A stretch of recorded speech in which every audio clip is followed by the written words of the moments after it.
Dear President Xi Jinping, your embassy in Berlin has addressed me in an open letter because we asked in our newspaper BILD whether China should pay for the massive economic damage the coronavirus is inflicting worldwide. Please let me respond. First, you rule by surveillance. You wouldn't be president without surveillance.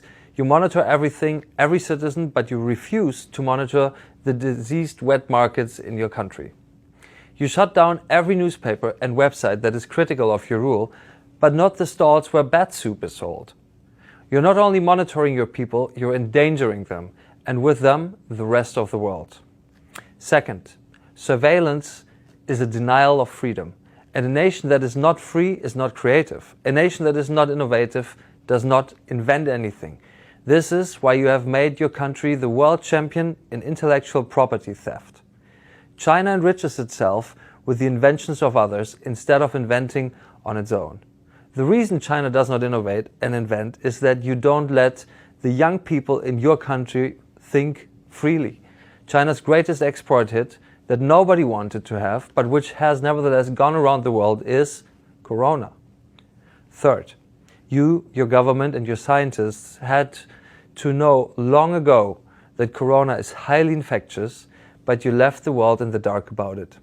Your top experts didn't respond when Western researchers asked to know what was going on in Wuhan. You were too proud and too nationalistic to tell the truth, which you felt was a national disgrace, and which now became a global disaster.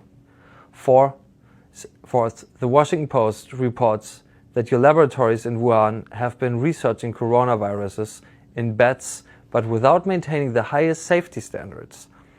Why are your toxic laboratories not as secure as your prisons for political prisoners? Would you like to explain this to the grieving widows, daughters, sons, husbands, parents of corona victims all over the world? Fifth, in your country, your people are whispering about you. Your power is crumbling.